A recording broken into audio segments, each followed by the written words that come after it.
Hello and welcome to Hot Seat. Today we have King Creon here of Thebes. Thanks for being here, Creon, and taking time out of your schedule. Well, thank you for having me, Mr. Quinlan. I'm glad I could fit it into my schedule. Alright, good to hear. I have a few questions for you, and then I'm going to turn my questions over to our esteemed jury over here. That's fine with me. Alright, first you made a somewhat controversial decree recently concerning one of your nephews. I believe you actually forbid the burial of your nephew Polynesius, who was killed fighting in an uprising against you, and then your niece, Antigone, attempted to bury him, and now you have her arrested, and she may even be facing a death sentence. Yes, this is all true. But first, I want everyone watching to realize that I am first a thinking man, then a fighting man. These circumstances are quite sensitive. In fact, my own son is betrothed to Antigone, and he loves her very much, which only makes this all the more difficult.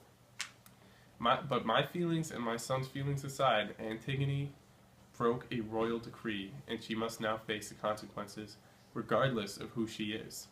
This is why men have laws. Wow, it seems like these are some pretty tricky circumstances. So, with this in mind, I'm going to turn you over now to our jury over here. Father, you claim to be a thinking man, so why are you so blind to the punishments of the gods for meddling with a fellow man's afterlife? Haman, I understand your concern, but I am king, and my decrees must be treated like a king's. Polynesius was no fellow citizen of ours. He betrayed his state, and he betrayed his king. Such a man does not deserve a proper burial, or even to be called a man. Therefore, this matter does not concern the gods. My king, I appreciate how difficult this situation is, but I must know, what will become of Antigone? And Antigone has always been a good citizen. She's never really caused much trouble before. But here she's crossed the line, and there's no going back. Antigone should have known her place as a woman, and not disobeyed my command. It was not her place to bury her brother, and acting out as she did only further hurt an already complicated situation. I regret the severity of my decree, but what good are a man's laws if they are not enforced?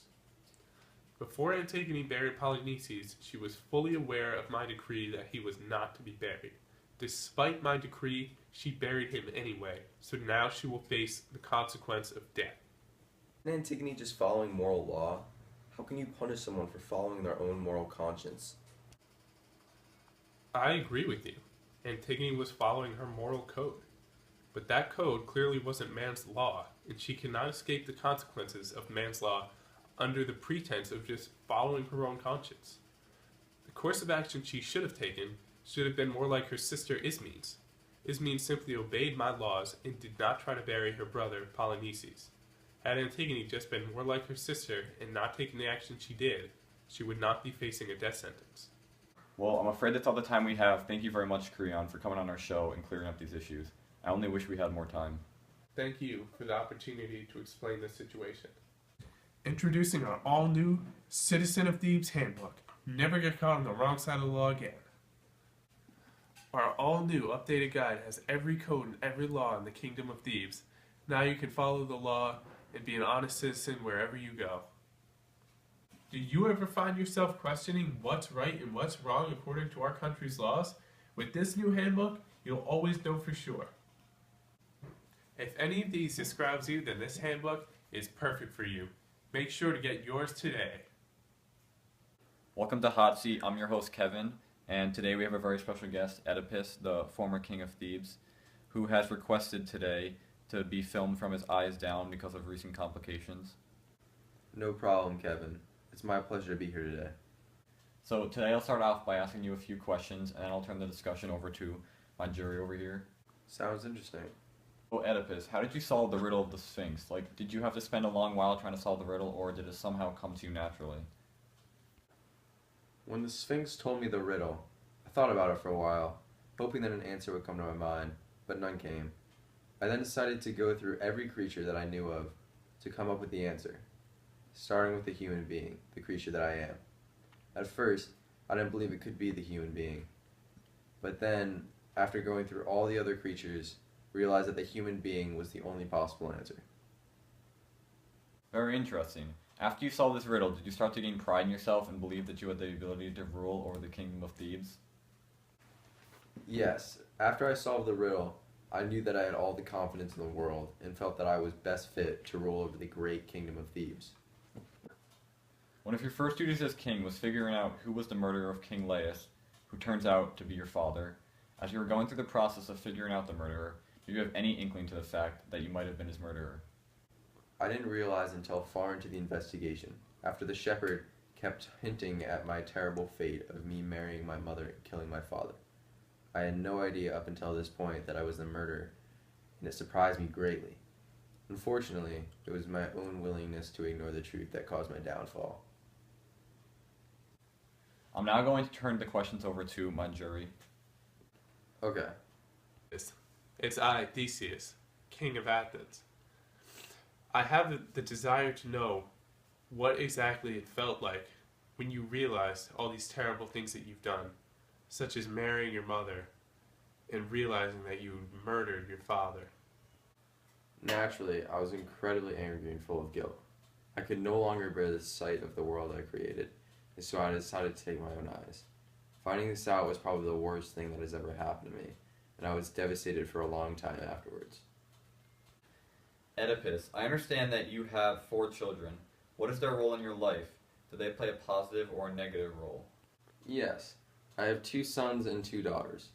My daughters, Antigone and Ismene, have stayed by my side through all of this, but my sons, Eteocles and Polynesius, are fighting between each other and do not pay any attention to me. I disown them and will let them solve the dispute between themselves.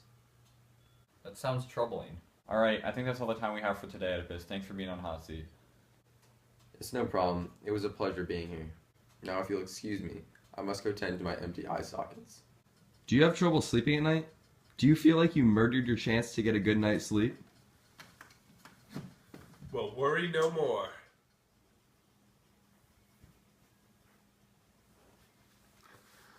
Oh, I just had the best night's sleep. When sleeping with this, I can feel completely refreshed in the morning. With this thing on, I'm completely blind. When you wear this high-quality sleep mask, you are completely blind to the world around you, and that's when you're most at peace. When you're wearing this, you feel like you're completely surrounded by darkness, and you don't have to worry about any light infiltrating your sleep. So what are you waiting for? Order your sleep mask today. And remember, when you're asleep, you're at peace. Welcome to Hot Seat, and today I have with me Naiwowi from the Abami clan in the Lower Niger. Thanks for being here, Naiwowi. Thanks for having me. And by the way, I actually go by Isaac now. Alright, I'd like to start with some questions, and I'm going to turn the questions over to our jury over here. Yeah, of course. I heard that recently your clan has been going through some tough cultural changes. Can you explain these issues? Well, ever since the Christian missionaries have come to our tribe, there has been an internal split between Christians and Igbos over religious ideas and practices. So where do you fit in between these religions? Originally, I followed the religious practices of my native Igbo culture. But over time, I was more drawn to the Christian practices and ideals. So why were you more drawn towards the Christian practices? Weren't you raised to practice your native religion? Yes, before the Christian missionaries arrived, I knew only one religion. But over time, I began to notice the flaws in my culture. For example, people in my culture believe that men should seek the glory of war and act through violence. But I have never believed that violence is the only way to resolve a conflict and achieve recognition. I have done my best Camera two. to raise you to become a respected man in society who brings honor to his family and honor to his clan. But instead you choose to abandon your culture and defile your beliefs for the practices of a white man. Why must you be such a woman? Manhood has more than one meaning. The old way shows manhood to be only through aggression and war. Men are progressive as a species. We have language so we do not have to fight. It is this knowledge and this ability that separates us from the animals. As for my decision to leave my culture, I left because I could no longer stand the murder of innocent men and children. Christianity creates a more peaceful society that allows us to live in harmony with each other, which is the way it should be. So everyone watching at home, That was one of our jury members, Okonkwo, also from the Abame clan, who raised Naiwowi up until his recent conversion to Christianity. So, Isaac, what do you think of the Christians' treatment of your culture? I hear whole villages have been wiped out for resisting the white man.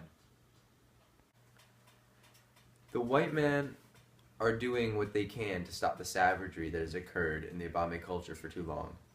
We were living in dark times, with too much murder and polygamy. The Christian treatment of our tribe has been only for our own good.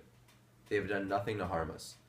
It is other white settlers who would colonize Africa if they could that wiped out that village. That does not represent the values of Christianity, and it is equally terrible as the savage behavior our culture practiced before the arrival of the white man. Okay, I think that's all the time we have for today, Naiwowi. Thanks for coming, and I wish you all the best. Thanks for having me. Yep. Do you ever find yourself reminiscing about those classic stories you heard as a child? Everyone loves these classic childhood stories, both men and women. Your childhood is an important part of your life. In this way, you'll have something to remember it by. This storybook includes such stories as How the Tortoise Broke His Shell and Mother Goose. What are you waiting for? Order your book of classic stories today. Welcome to Hot Seat. I'm your host, Kevin, and unfortunately today, our guest has not been able to make their appearance, so we have her on the phone, and her name is Muriel Glass. Hi, Muriel. The way Hot Seat works, I start off by asking you a few questions before turning the questions over to the audience. Okay, is this going to be aired on TV? Well, it's going to be broadcasted to Micah High. So I understand that your husband, Seymour, recently returned from World War II. How has he been readjusting after the war? He seems to be doing fine. He likes to spend a lot of time alone. He spends a lot of time at the beach and playing the piano. Are you worried that by spending so much time alone, he isn't fully adapting to society? Not really. I think he just needs some time alone now that he's back. I haven't really talked to him about it much, but it doesn't seem to be a problem. So you said you haven't talked to him about it much. Has your relationship with Seymour been damaged by the war? I don't think so. We seem to be getting along just as well as ever. My mother has been asking me to go see a psychiatrist so that I can talk to someone. Personally, I think that Seymour and I are just fine, but my mother thinks that Seymour has been acting funny lately. She constantly worries about me. Talking to the psychiatrist was helpful? Well, we didn't really talk too much. We were in the bar and it was so noisy that we could hardly talk. His wife was there too. You wouldn't believe the dress this woman was wearing. It was really awful. She seemed horrible. I see. Well, I think it's just about time to listen to some questions from our jury. Muriel, I'm curious, why didn't you choose to appear in person today? Oh, I really wanted to show up, but my hairdresser's appointment got postponed to today, so I wasn't able to make it. Muriel, I'm curious if our appointments have been making this easier for you. Have you been spending any more time with Seymour after he's been back, like we talked about? Well, with all of the time that Seymour has been spending at the beach lately, I've been spending most of my time sunbathing, reading my magazines, and painting my nails. But lately I haven't been spending much time outside because I'm badly sunburned. That bronzer that my mother gave me must be no good. But otherwise, I've been enjoying myself, and from what I can tell, so is Seymour. Okay, well, our time's almost up. It was great talking to you, Muriel. Thanks for coming on the show. You're welcome. I'm glad I could make it. You work hard enough just being you. Don't you feel like you should treat yourself once in a while? After your stressful day, this is what you need. This offer includes 3 complimentary passes to your spa. This includes a full day at the spa where you can find hairdressers, manicures, massages, and access to our beautiful sauna. But wait, if you call right now, we'll double your order and you'll get 6 complimentary passes to our spa. With this offer, you'll be both feeling your best and looking your best. So what are you waiting for? Call now. How often do you worry about what the future holds? No matter how hard you try, you can never avoid unexpected circumstances. Find out how much you can trust your enemies, your friends, or anyone for that matter. Well, look no further, because our new high-tech fortune teller app puts the power of the future right in the palm of your hand. Watch how easy this is to use and how useful it can be. Can I trust our new king?